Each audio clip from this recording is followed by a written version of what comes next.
At 9:42 a.m. on June 19, 1944, Major Robert Morton Neiman crouched inside his M4 Sherman on Saipan, watching Japanese gunners adjust their aim toward his company advancing across open ground toward fortified positions 200 yards ahead. 32 years old, commander of C Company, 4th Tank Battalion, 1 Navy Cross already earned. The Japanese had positioned at least 12 75mm anti-tank guns in concrete bunkers covering the approach to the ridge, supported by heavy mortars and machine gun nests dug into the volcanic rock. Neiman's Sherman lurched forward with 11 other tanks from his company. The heat inside the turret was suffocating, over 100 degrees. His loader was already soaked through his uniform. They'd made it 70 yards when a massive impact threw Neiman against the turret wall. Large caliber gun, direct hit. The engine compartment filled with thick black smoke. His crew bailed out through the hatches as Japanese machine guns raked the hull. Neiman ran 40 yards to the second tank in his platoon and climbed through the commander's hatch while bullets sparked off the armor around him. His new tank advanced another 30 yards before the left track exploded. Landmine. The Sherman pivoted hard right, throwing Neiman into the gun breech hard enough to crack 2 ribs. His driver fought the controls, but the track was gone. 70-pound links scattered across the volcanic ash. They were stuck. Sitting target. Neiman ordered the crew out and sprinted under mortar fire to a third Sherman idling 20 yards back. He took command and pushed forward. This time they penetrated the Japanese positions. His gunner destroyed 2 machine gun bunkers and a mortar pit. The attack succeeded, but the cost was brutal. By nightfall, C Company had lost 6 Shermans, 14 tankers killed or wounded, and this was just 1 day of fighting on Saipan. The 4th Marine Division had landed on the island 4 days earlier with 68 tanks. Within a week, Japanese mines and anti-tank guns had knocked out 23 of them, nearly 1/3 of the division's armor strength gone. Neiman studied the pattern over the following days. The mines were everywhere. Japanese engineers had seeded the approaches to every defensive position with anti-tank mines, anti-personnel mines, and improvised explosives made from aircraft bombs. Marine combat engineers tried to clear paths with metal detectors, but they worked slowly under fire, and there were never enough of them. Tanks frequently outran the cleared lanes and hit mines that immobilized or destroyed them. The 4th Tank Battalion needed a way to clear mines faster. Neiman had read about British mine flail tanks in an Armored Force Journal article that reached Maui months earlier. The British used rotating chains to detonate mines ahead of the vehicle, scorpion and crab designs. But the Marines didn't have any. The British equipment was all in Europe supporting Normandy operations. The Pacific got hand-me-downs and whatever the Army didn't want. If you want to see how Neiman solved this problem with scrap metal and marine ingenuity, please hit that like button. It helps us share these forgotten stories with more people. Please subscribe if you haven't already. Back to Neiman. After Saipan, the 4th Marine Division moved to Maui for rest and refit. Late 1944. The division would assault another Japanese-held island soon. Intelligence pointed to Iwo Jima. Reports said the Japanese were fortifying it heavily. That meant more minefields, more dead Marines. Neiman walked through the 4th Tank Battalion motor pool on Maui in November. Rows of Shermans sat under camouflage netting being serviced. Mechanics worked on transmissions and suspensions damaged in the fighting. At the far end of the lot sat a beat-up M4A2 dozer tank named Joker. It had taken damage on Saipan and been pulled from service. The Marine Corps was switching to the newer gasoline-powered M4A3 model anyway. The old diesel Sherman was headed for the scrap heap. Neiman stood looking at that broken dozer tank. Then he looked at the truck park, where maintenance crews were stripping parts from damaged vehicles. And he had an idea that would either save hundreds of Marines or get him laughed out of the battalion. Neiman called a meeting with his officers and senior NCOs the next morning in the company tent.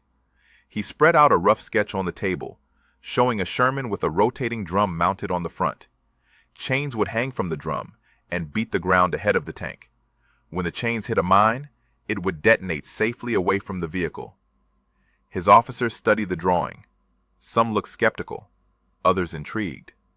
Lieutenant Bob Reed, his executive officer, pointed out the obvious problem. How would they power the rotating mechanism? A tank engine drives the tracks, Everything else runs off batteries or manual operation. Neiman said they would figure it out as they went. He needed volunteers who weren't afraid to cut holes in government property and weld things that weren't in any technical manual. Gunnery Sergeant Sam Johnston stepped forward without hesitation. He was the battalion's best mechanic. Been working on tanks since 1941. Served with the 1st Marine Division on Guadalcanal, where he kept Shermans running in conditions that should have destroyed them. Johnston said he could make it work if they gave him Staff Sergeant Ray Shaw and free access to the vehicle graveyard. Shaw was the chief maintenance NCO. Between them, they'd rebuilt dozens of damaged Shermans from parts scavenged off total losses. Neiman gave them authorization and told them to requisition whatever they needed. Johnston and Shaw spent 2 days walking through piles of wrecked vehicles looking for the right components. They needed something that could rotate under power and take a beating. Aircraft parts were too delicate. Tank parts, too heavy. They found what they needed on the 3rd day. A destroyed 2.5-ton truck had a rear axle and differential still intact. The axle was about 6 feet long. The differential in the middle would allow it to rotate freely. Perfect. They pulled it off the truck frame with a crane and hauled it to the motor pool. The plan took shape over the next week. Weld a heavy steel frame to the front of the Joker where the dozer blade hydraulics used to attach. Mount the truck axle horizontally at the end of the frame. The differential in the middle would become the rotation point. Attach chains to the axle at intervals. When the axle spun at high speed, the chains would whip around and beat the ground, detonating any mines buried there. But power remained the problem. They needed to connect the tank's drive system to the external flail mechanism. Johnston found a solution in a wrecked Jeep. He salvaged the transmission, small enough to fit inside the Sherman's hull, tough enough to handle the load. He did something that would have gotten him court-martialed under normal circumstances. He cut a hole through the Sherman's frontal armor, just left of the bow machine gun position, about 4 inches in diameter. He ran a drive shaft from inside the tank through that hole to the differential on the flail frame. Inside the tank, he connected the drive shaft to the Jeep transmission, which he bolted to the floor and meshed with the Sherman's own drivetrain through a series of gears and belts. The bow gunner would control everything. A lever to engage or disengage the flail, another to control rotation speed. The hydraulic controls from the old dozer blade would raise or lower the entire assembly. The 127th Naval Construction Battalion was stationed on Maui, Seabees. They had welding equipment and skilled metalworkers who could fabricate complex structures. Neiman explained what he needed, and they agreed to help. This wasn't official, just Marines helping Marines. The work took 3 weeks, and by early December the vehicle sat in the motor pool looking like nothing anyone had ever seen before. A Sherman tank with a truck axle sticking out the front like a medieval weapon. Heavy chains hung from the axle, each about 3 feet long. The whole contraption could tilt up and down using the hydraulic ram. Crude welds covered the frame. Thick steel plates encased the differential housing, though that armor would be added later after the first test revealed its necessity. Johnston climbed into the bow gunner position and pest-fired the mechanism in the motor pool. He engaged the drive shaft. The Jeep transmission caught. Power flowed through the shaft to the differential. The truck axle began to rotate.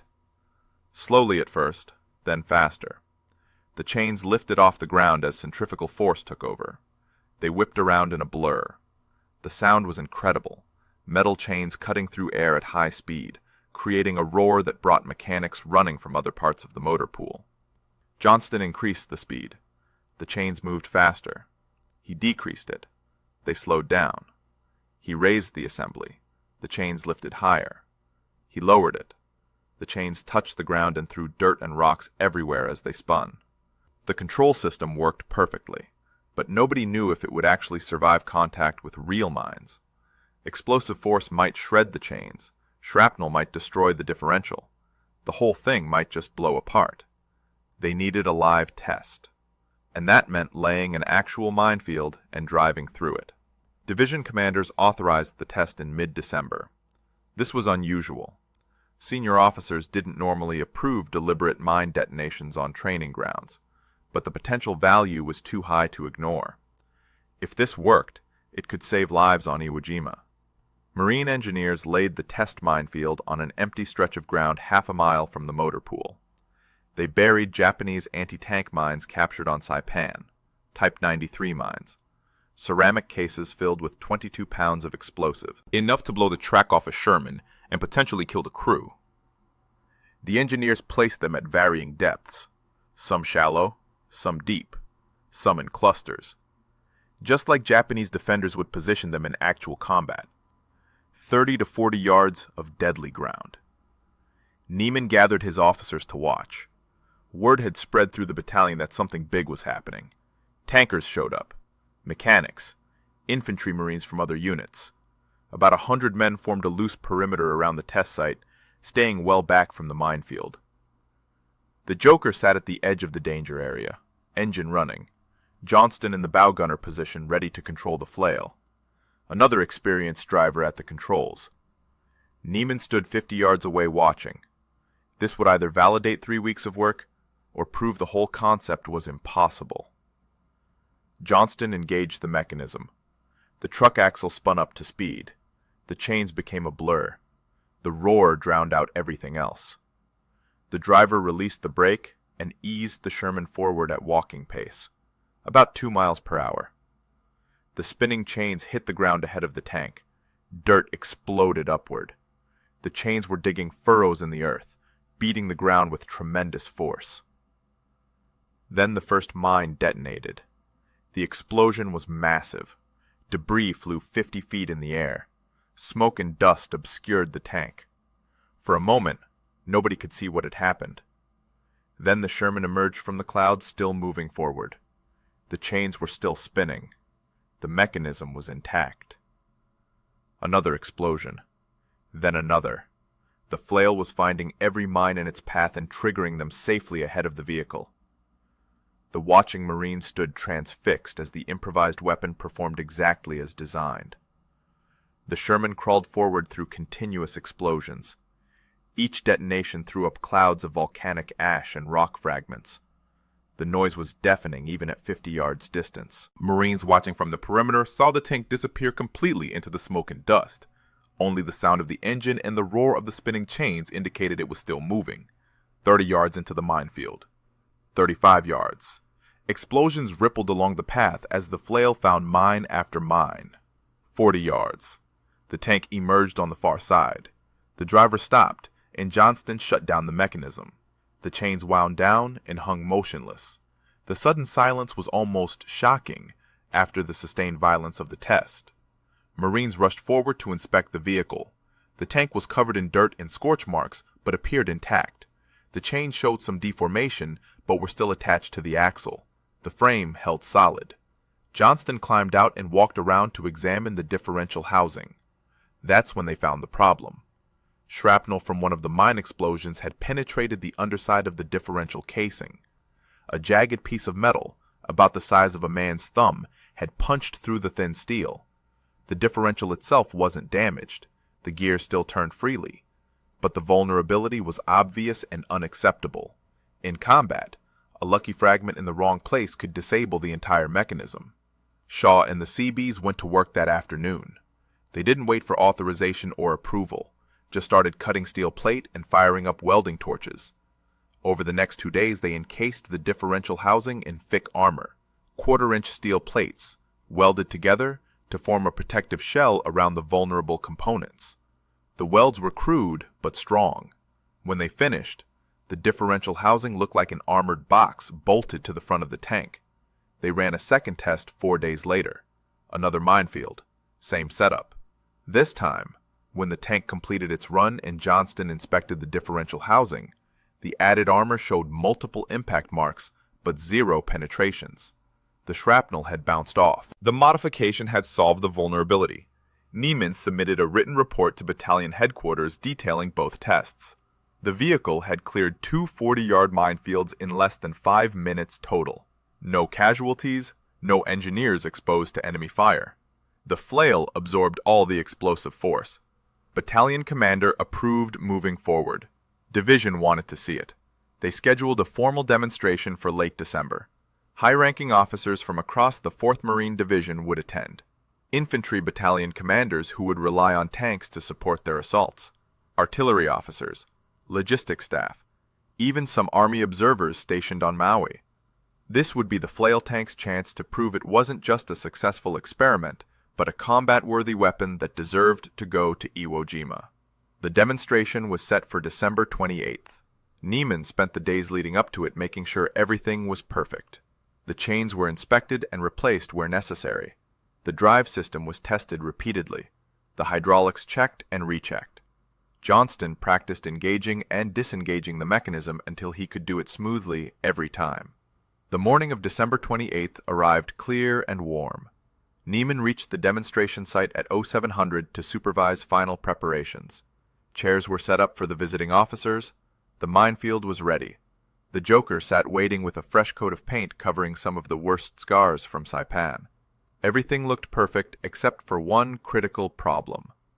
Johnston was missing, and when Marines finally located him 30 minutes later, the gunnery sergeant who had built this entire mechanism was drunk as a skunk and in no condition to demonstrate anything to anyone. Neiman found Johnston in his tent, barely conscious. The gunnery sergeant had been drinking through the night and was completely incapacitated. No amount of coffee or cold water would get him functional in 30 minutes. Neiman had to find a replacement driver who could operate equipment he'd never touched before and demonstrate it to general officers in less than an hour. He grabbed the first qualified tank operator he could find, a corporal from A Company who had driven Shermans since Roy Namor. Neiman pulled him aside and gave him a 10-minute crash course on the flail controls, the engagement lever, the speed adjustment, how to raise and lower the assembly using the hydraulic controls. The corporal had good hands and learned fast, but he'd never actually operated this specific mechanism. The officers began arriving at 0745. 2 full colonels, 3 lieutenant colonels, a major general from 4th Marine Division headquarters, battalion commanders from infantry regiments, artillery officers who would provide fire support on Iwo Jima, representatives from engineer battalions. About 30 senior officers total.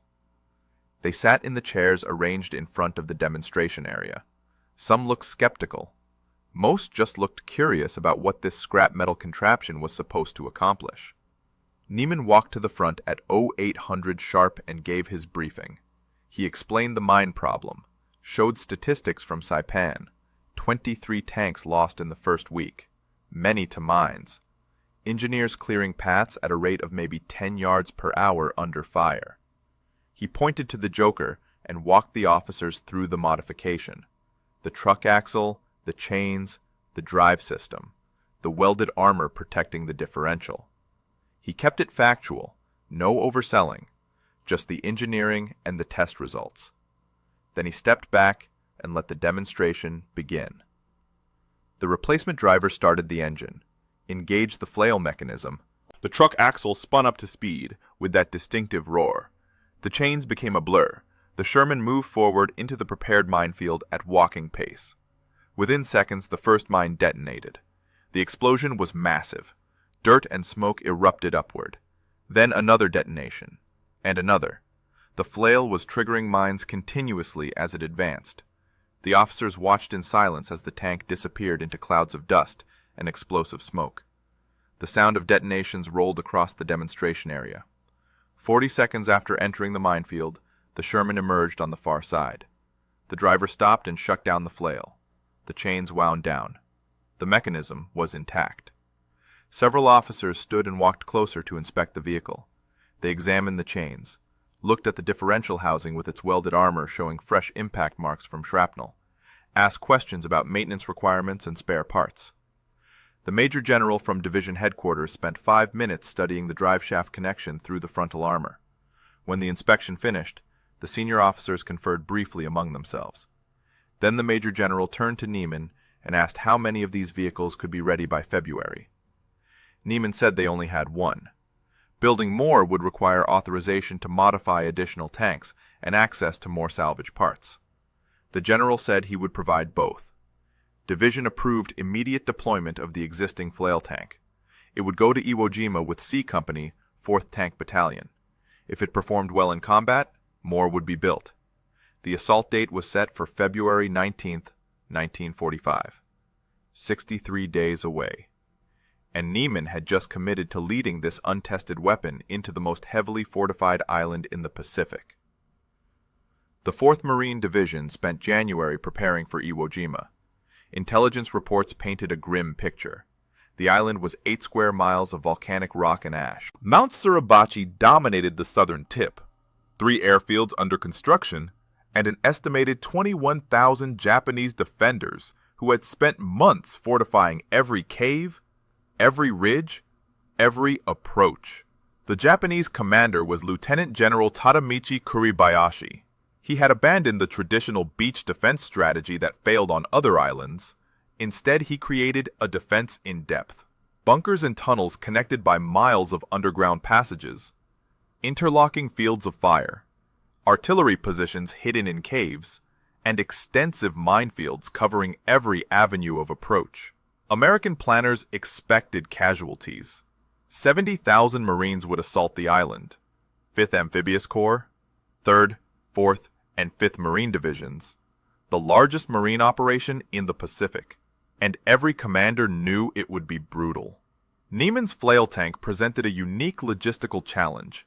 It was the only diesel-powered Sherman in the 4th Tank Battalion. Everything else had been converted to the newer M4A3 with Ford gasoline engines. That meant separate fuel supply, different maintenance requirements. The flail would need its own support. The tank was assigned to 2nd Platoon C Company 4th Tank Battalion. Sergeant Rick Haddix would command it in combat. Haddix was an experienced tank commander who had fought on Saipan and Tinian. He understood the flail mechanism and had practiced with it during the final weeks on Maui. Johnston, now sober and focused, gave him detailed instruction on the controls and maintenance. The 4th Marine Division embarked from Maui in late January. LSTs and transport ships carried the men and equipment toward Iwo Jima. The voyage took 3 weeks with stops at Eniwetok and Saipan. The flail tank was secured in the hold of an LST alongside conventional Shermans from the battalion. February 19, 1945. D-Day. The pre-invasion bombardment began at 0640. Battleships, cruisers, and destroyers pounded the island. Carrier aircraft struck targets inland. The barrage was supposed to neutralize Japanese defenses. It didn't. Kuribayashi had ordered his men to stay underground and wait for the Marines to land. The first wave hit the beaches at 0900. 2nd and 3rd Battalions 28th Marines landed on the southern beaches below Mount Suribachi. 4th and 5th Marine Divisions hit beaches on the eastern shore. The volcanic ash was worse than anyone expected. Black sand that vehicles sank into. Some landing craft couldn't reach the shore. Marines had to wade through surf carrying heavy equipment. The 4th Tank Battalion began landing at 0930. Sherman after Sherman rolled off LST ramps into shallow water and turned toward the beach. Many bogged down immediately in the ash. Tracks spun uselessly. The volcanic sand was too fine, too soft. It couldn't support the weight of a 30-ton tank. Niemann's flail tank came ashore at 01015 with C Company, Haddix in command. The Sherman made it through the surf, but struggled on the beach.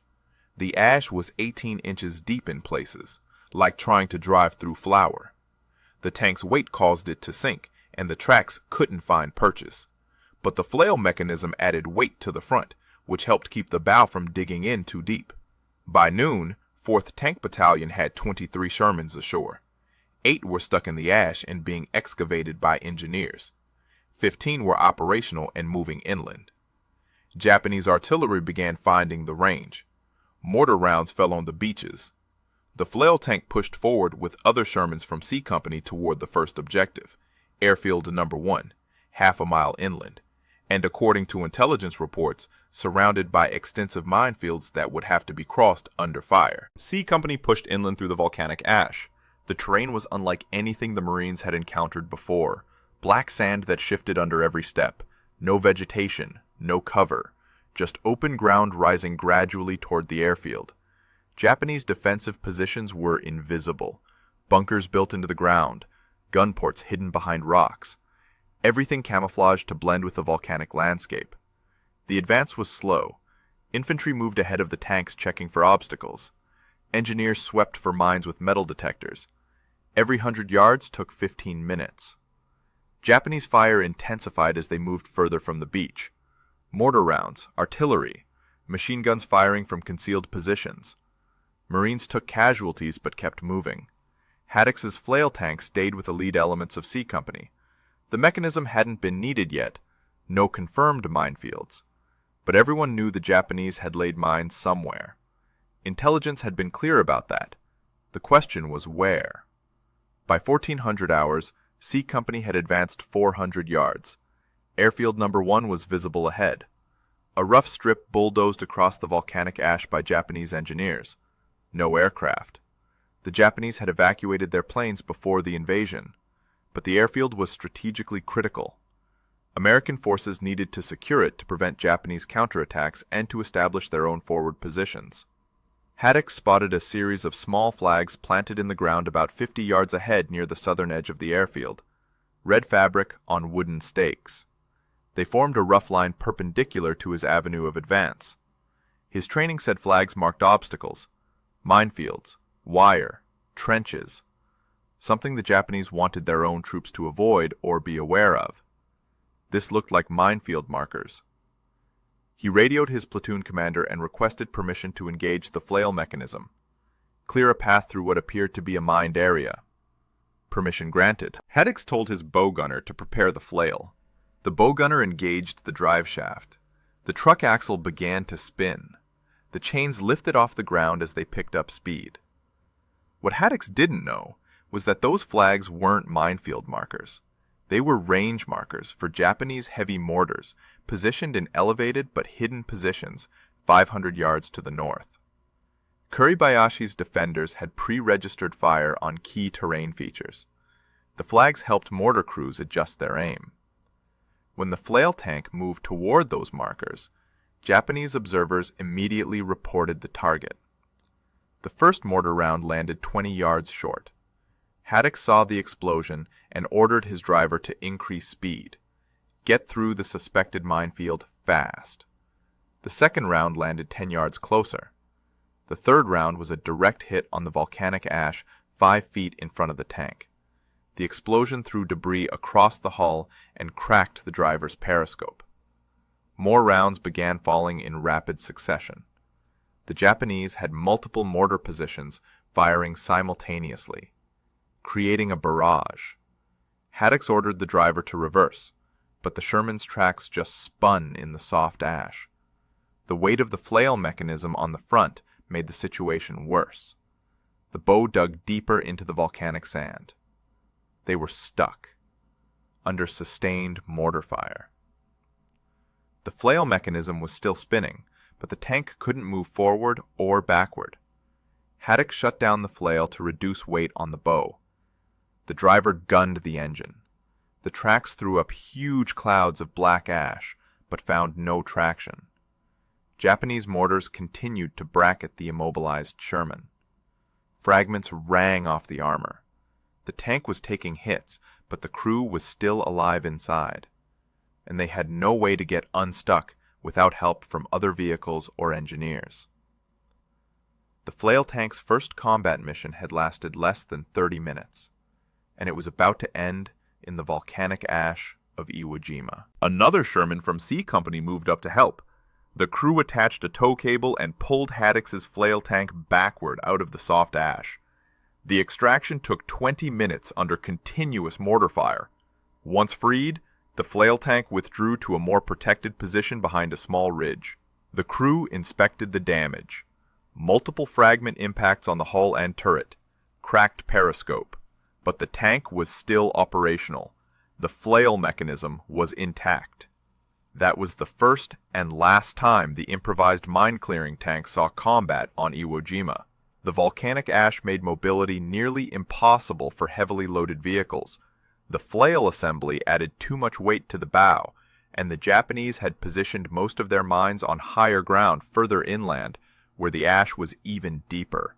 Engineers with metal detectors proved more effective in those conditions, despite the slower pace and higher casualty rate. The battle for Iwo Jima lasted 36 days, American forces declared the island secure on March 26, 1945. Nearly 7,000 Marines died. Another 20,000 were wounded. Japanese casualties exceeded 98%. Only 216 of the original 21,000 defenders were captured alive. The rest died fighting or committed suicide rather than surrender. The Battle of Iwo Jima produced 27 Medals of Honor, more than any other single battle in American military history. Admiral Chester Nimitz said that on Iwo Jima, uncommon valor was a common virtue. Nimitz survived the battle. He continued to command tanks through the final months of the war, including occupation duty in North China. He received the Navy Cross for his actions on Saipan, where he switched tanks twice under fire and continued the attack. He left the Marine Corps in 1946 and built a successful career as a lumber retailer. He died in 2003 at age 91. The flail tank he built from salvaged parts never achieved the combat success he hoped for. But the concept was sound. American forces built more mine flails for the planned invasion of Japan. Those operations were canceled after the atomic bombs ended the war. Modern mine-clearing vehicles still use rotating flails based on the same principle Neiman and his mechanics improvised in a motor pool on Maui. The 4th Tank Battalion lost 33 Shermans on Iwo Jima, some to mines, most to Japanese anti-tank guns and artillery. But they accomplished their mission. They supported the infantry. They destroyed fortifications. They kept moving forward when every instinct said to stop. If this story moved you the way it moved us, do me a favor, hit that like button. Every single like tells YouTube to show this story to more people. Hit subscribe and turn on notifications. We're rescuing forgotten stories from dusty archives every single day. Stories about Marines who built tanks from junk. Real ingenuity, real heroism. Drop a comment right now and tell us where you're watching from. Are you watching from the United States, United Kingdom, Canada, Australia? Our community stretches across the entire world. You're not just a viewer, you're part of keeping these memories alive. Tell us your location. Tell us if someone in your family served. Just let us know you're here. Thank you for watching, and thank you for making sure Major Robert Neiman and the thousands of Marines who fought on Iwo Jima don't disappear into silence. These men deserve to be remembered, and you're helping make that happen.